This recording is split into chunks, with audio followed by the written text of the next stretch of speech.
listeners. Hello, guys. Myself, Rama Surmani, and this is Rama Tutorial Classes. Provides a practical guidance of English spoken and law topics. यहाँ आपको बेहद ही आसान tricks से English spoken और law topics समझाए जाते हैं। तो हमारे यूट्यूब चैनल को लाइक शेयर सब्सक्राइब कर लें ताकि महत्वपूर्ण टॉपिक्स की नोटिफिकेशंस आपको मिलती रहे। Now let us start.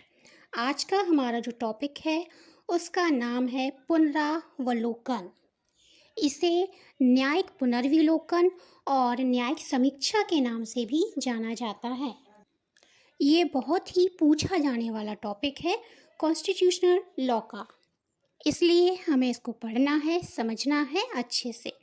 तो न्यायिक पुनर्विलोकन को हम समझें इससे पहले हमें केवल पुनरावलोकन को या न्यायिक पुनर्विलोकन या फिर न्यायिक समीक्षा को समझना जरूरी है।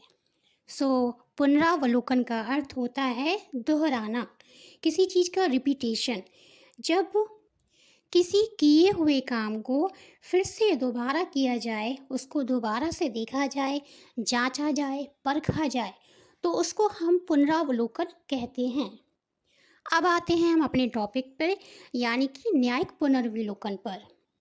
तो जैसा कि मैंने आपको बोला कि पुनरावलोकन का मतलब होता है दोहराना, किसी चीज़ का रिपीटेशन।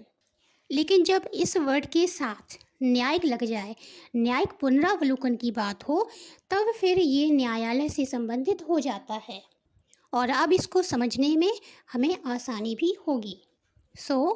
न्यायिक पुनरावलोकन को हम लोग न्यायालय की ऐसी शक्ति या पावर कह सकते हैं जिसके द्वारा कोर्ट विधायिका द्वारा बनाए गए कानूनों और कार्यपालिका द्वारा उस पर जारी किए गए आदेशों और कार्यों की जांच करता है कि ऐसे जो बने हुए कानून हैं, आदेश हैं, कार्य हैं, वो संविधान के मूल ढांचे के अनुसार हैं भी या नहीं। चूँकि कॉन्स्टिट्यूशन हमारा फंडामेंटल लॉ है, यानी कि मौलिक कानून है जो सबसे पहले बना था, और इसके बाद जितने भी लॉज बनते हैं वो कानून उनका संविधान के अनुरूप, उसके अनुकूल होना बहुत ही ज़रूरी है। अब ये सिद्धांत आया कहाँ से? क्या ये भारत का है? नहीं, ये भारत का नहीं है। इस सिद्धांत की जो उत्पत्ति हुई है, विकास हुआ है, वो अमेरिका में हुआ। और इसको सबसे पहली बार जब प्रयोग किया गया तो बहुत ही लीडिंग केस है मारबरी बनाम मेडिसन, मारबरी वर्सेस मेडिसन, जो कि 1803 में एससी के द्वारा, यानी कि सुप्रीम कोर्ट के द्वारा इसका उपयोग किया गया था और वहाँ के चीफ जस्टिस ने इसको सबसे पहली बार लाया। क्या उद्देश्य इसका? क्यों हमारे न्यायालय क्यों इसका उपयोग करते हैं? तो इस महत्वपूर्ण सिद्धांत का, इस इम्पॉर्टेंट प्रिंसिपल का मुख्य उद्देश्य यह सुनिश्चित करना है कि विधायिका द्वारा जो कानून बनाए गए या पारित किए गए, कहीं वो कानून असंवैधानिक तो नहीं है, अनलॉफुल तो नहीं है, अनकॉन्स्टिट्यूशनल तो नहीं है। इसके अलावा ये भी ध्यान रखना है कि इसका प्रयोग कोर्ट, प्रशासनिक जो एजेंसियां होती हैं उस पर भी करता है। और क्यों करता है? ताकि उन पर संवैधानिक अनुशासन लागू किया जा सके। What is the ground, what is the base of this principle? Exam में और कंपटीशन में ये क्वेश्चन बहुत पूछा जाता है कि न्यायिक पुनर्विलोकन का आधार क्या है। तो बता दूं आपको कि कॉन्स्टिट्यूशन लॉ की जो बुक है उसमें आपको इसका उल्लेख नहीं मिलेगा। प्रॉपर इस नाम से आपको कहीं नहीं मिलने वाला है, लेकिन हाँ, आर्टिकल 13, 32, 131, 226 और 243 इसमें इस सिद्धांत का प्रयोग किया जाता है, और वो भी नागरिकों के मूल अधिकारों से संबंधित है। ये नागरिकों के मूल अधिकारों के संरक्षण की ये गारंटी देता है। अगर हम ये बात कहें कि इस सिद्धांत को लागू करने के पहले क्या कोई शर्त भी होती है? हाँ, इसकी प्री कंडीशन होती है, न्यायालय संविधान के संरक्षक के रूप में काम करता है।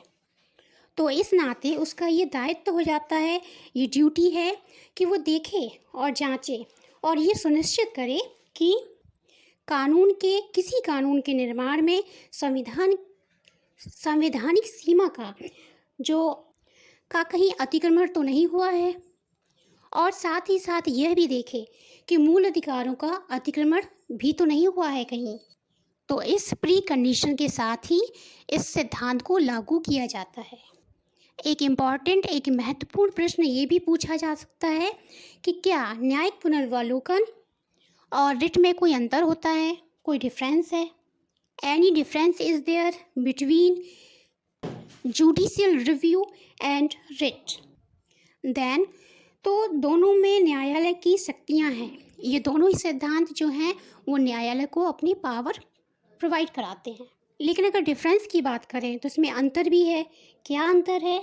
अंतर ये है कि पुनरावलोकन न्यायिक जुडिशियल जो है ये विधायिका द्वारा बनाए गए कानूनों पर लागू होता है, ताकि इसकी संवैधानिकता को देखा जाए, जांचा जाए, परखा जाए। जबकि रिट जो होती है वो न्यायालय को और भी ज़्यादा शक्ति प्रोवाइड कराती है, पावर देती है, और वो रिलेटेड होती है नागरिकों के मूल अधिकारों से, यानी कि फंडामेंटल राइट्स से। Now we are discussing about the criticism of judicial review. So America में जो एससी है, सुप्रीम कोर्ट नीति निर्माता बन गया है। वहाँ पर सुप्रीम कोर्ट कानून की व्याख्या करने की बजाय उसकी औचित्यता पर ज़्यादा ध्यान देता है, उसकी जस्टिफिकेशन की जांच तक करने लग जाता है। तो इसका दुष्प्रभाव ये हुआ कि कई राजनीतिक विवादों का जन्म हुआ, और तो और वहाँ की सुप्रीम कोर्ट ने तीसरे सदन के रूप में उभरकर न्यायिक निरंकुशता को एक तरह का जन्म दिया। दो सदन जो होते हैं वो हम सब जानते हैं, लेकिन सुप्रीम कोर्ट ने खुद को एक तीसरा सदन भी बना डाला। तो अगर हम न्यायिक पुनरावलोकन की बात करें, वो भी अमेरिका में, तो वहाँ इसका भविष्य बहुत ही उज्जवल है। और इसका कारण क्या है? इसका कारण यही है कि वहाँ सुप्रीम कोर्ट सर्वोच्च है, जो कि विवाद का विषय बना, और आलोचना भी इसी कारण से इस सिद्धांत की काफ़ी हुई। फॉर एग्ज़ाम्पल कि न्यायिक निरंकुशता को ये सिद्धांत जन्म देता है। इसके अलावा ये प्रजातंत्रीय सिद्धांतों के भी विपरीत है, और राजनीतिक विवादों को भी जन्म देता है, उनको बढ़ावा देता है। इसकी वजह से विधायिका, कार्यपालिका और न्यायपालिका में गतिरोध उत्पन्न भी होता है। और तो और यहाँ तक कि कहा गया है कि ये जो सिद्धांत है वो अल्पमत के हितों का भी विरोधी है।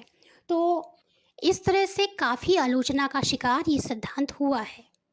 अब हम बात करते हैं कि भारत में न्यायिक पुनरावलोकन, जुडिशियल रिव्यू इन इंडिया।